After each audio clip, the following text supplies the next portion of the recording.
خوشی کا انتظام کیا گیا ہے. میں ہلال صاحب کو دعوت دینا چاہتا ہوں کہ وہ اسٹیج پر آئے اور زاہد وفا صاحب اور معزز محترم صاحب کا سال خوشی کر کے ان کا استقبال کریں.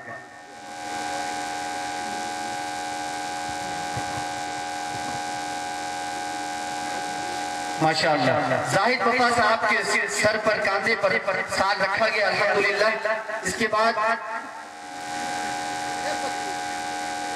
ماشاءاللہ آپ کے معزز محترم کے کاندھے پر بھی شال پوشی کی گئی.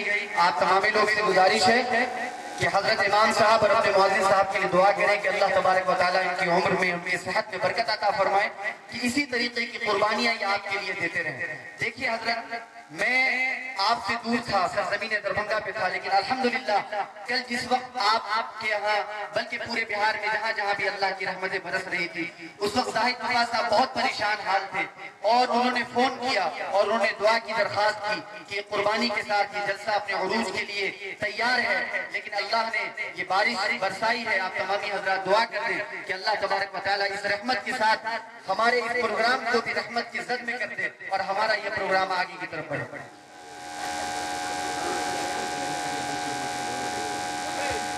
میرے محترم دوستو, اب آئیے اللہ کا کلام پڑھا گیا اور اللہ کے کلام کے بعد جناب محمد الرسول اللہ صلی اللہ علیہ وسلم کی تعریف و توصیف کی گئی.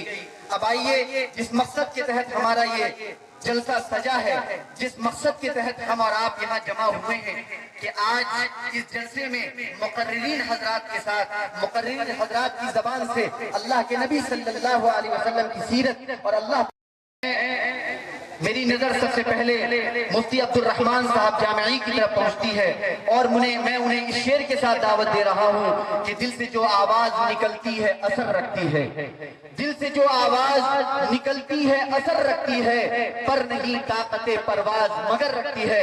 میں بڑے ادب کے ساتھ مفتی عبد الرحمن صاحب جامعی کو دعوت اسٹیج دے رہا ہوں کہ حضرت والا تشریف لائیں اور اپنی قیمتی کلمات سے ہم تمام سامعین کو محتفظ فرمائیں.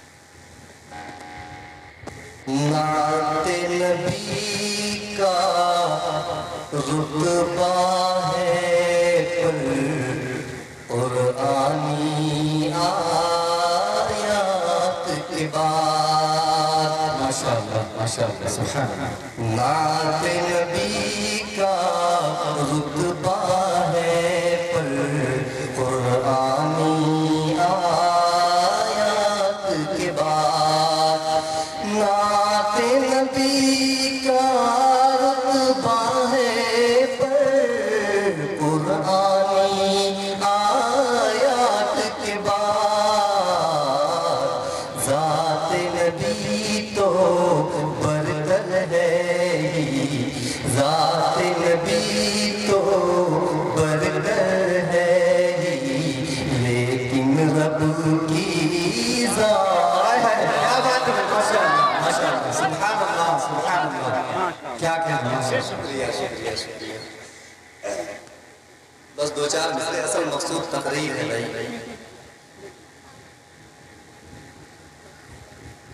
میرے نبی پر رب کی عنایت جم کے برسنے لگتی تھی.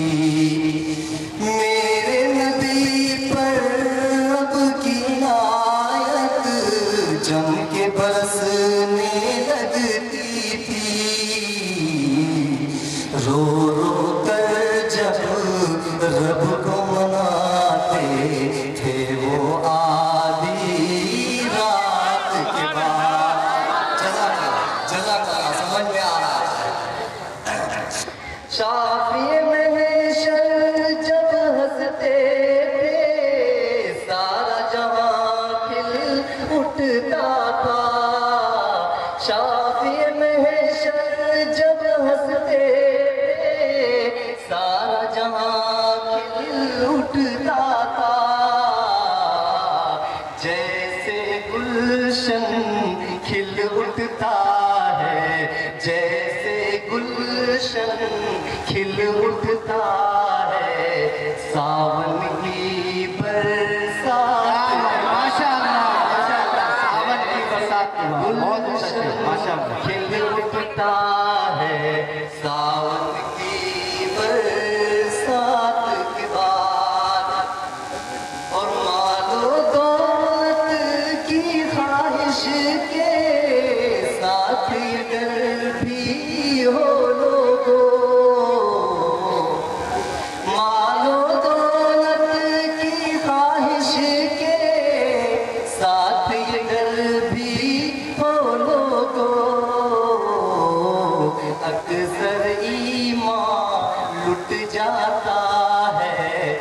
اکثر ایمان لٹ جاتا ہے دولت کی بہتات کے بعد.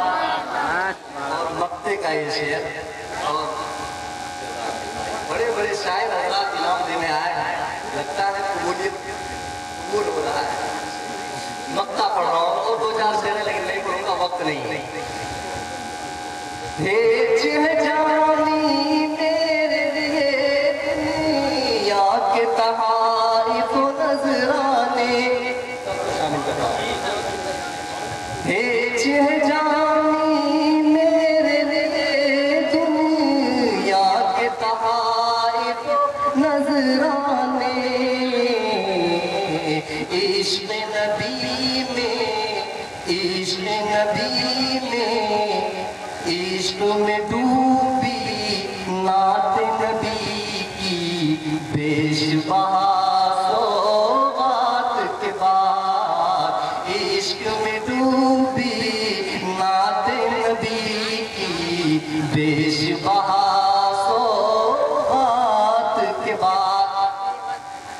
اگر وقت اور حالات نے اجازت دیا تو اور سناؤں گا انشاءاللہ.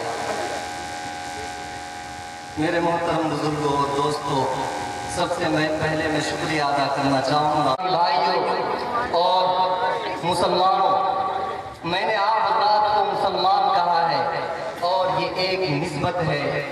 یہ نسبت ایسی چیز ہوتی ہے کہ کوئی بھی ہو اگر ان کو کوئی بڑی نسبت مل جاتی ہے تو وہ اس نسبت پر فخر کرتا ہے، اور تمام لوگوں میں اگر نسبت بڑی ہوتی ہے تو وہ اپنے آپ کو بڑا محسوس کرتا ہے. شاید کہ آپ کو ایک لطیفہ محسوس ہو کہ ایک نسبت ہے سرکاری نوکری. نوکری اگر کسی کو لگ جاتی ہے اور سرکار کا نوکر، نبی کا نوکر نہیں، اللہ کا نوکر نہیں، بلکہ ایک فاسق و فاجر اور ظالم و جابر حکومت کا نوکر اگر کوئی بن جاتا ہے، چاہے وہ وزیر اعظم کی جوتی کو سیدھا کرے، جوتی کو سیدھی کرے، تو ان کی نسبت اتنی اونچی ہو جاتی ہے. وہ نسبت والا نوجوان کتنے بھی کالا کلوٹا رہے، کتنے بھی فاسق رہے، کتنے بھی فاجر رہے، اس کالے کلوٹے کو اس نسبت کی وجہ سے اچھی سے اچھی خوبصورت بیوی مل جایا کرتی ہے. یہ صرف سرکاری نوکری کا کمال ہے، ایک نسبت کا کمال ہے. میرے مسلمان بھائیوں، آپ کی نسبت خدا کی قسم ایسی ذات سے ہے جس ذات سے بڑھ کر اب تک نہ کوئی آیا ہے اور نہ کوئی آئے گا. خدا کی قسم ہم اس نسبت کو محسوس نہیں کر رہے ہیں. جن لوگوں نے اس نسبت کو محسوس کیا ان کو اللہ نے دنیا میں بھی دکھایا، اور اللہ نے ان کے لیے قیامت میں اللہ نے جنت کی ان کے لیے نعمتوں کو بھی تیار کر رکھا ہے. میرے محترم بزرگوں دوستوں، جب نسبت کی بات آئی تو میں آپ کو بتاتا چلوں، یہ نبی سے نسبت، اسلام سے نسبت، قرآن سے نسبت، یہ کیسی نسبت ہے. آپ 1400 سال پیچھے چلیے اور دیکھیے، جب نبی کریم صلی اللہ علیہ وسلم مکہ میں مبعوث ہوئے اور نبی کا آخری زمانہ ہے، اسی زمانے میں آخری زمانے میں ایک دجال، ایک کذاب جس کو مسیلمہ کذاب کے نام سے جانا جاتا ہے، انہوں نے بھی نبوت کا دعویٰ کیا اور انہوں نے نبی کو خط لکھ مارا کہ آپ یہ لکھ دیجئے کہ مرنے کے بعد، آپ کے انتقال کے بعد پورے عرب کا نبی میں ہوں گا، یا آپ یہ لکھ دیجئے کہ آدھے عرب کا نبی آپ اور آدھے عرب کا نبی میں ہوں. نبی کریم صلی اللہ علیہ وسلم کے پاس وہ خط آیا، اللہ کے نبی نے خط کو پڑھا اور اس نے اس کے یہ فرمائش کو لکھا. اللہ کے رسول کو بہت غصہ آیا. اللہ کے رسول نے خط کے پشت پر لکھا کہ دجال، کذاب، میں نبی ہوں اور خدا کی قسم اللہ نے مجھے نبی بنا کر بھیجا ہے، تو دجال ہے، تو کذاب ہے. خط کے پشت پر یہ لکھ کر کے صحابہ کے محفل میں اعلان کیا کہ ہے کوئی جو اس خط کو مسیلمہ کذاب کے دربار میں پہنچائے. میرے محترم بزرگوں دوستوں، ذرا نسبت کا کمال دیکھیے گا. نسبت کی وجہ سے کیا ہوتا ہے؟ ایک صحابی ہے، اور وہ کیسے صحابی ہیں؟ وہ صحابی مجلس میں کھجور کھا رہے تھے. جب اللہ کے رسول نے کہا ہے کوئی جو اس خط کو ان کے دربار تک پہنچائے، تو جلدی میں اس صحابی نے ہاتھ اٹھایا اور کہا لبیک اللہ کے رسول، میں تیار ہوں. اور وہ کھجور کھا رہے تھے، کھجور کے ذرات دوسرے کے بدن پر گرے.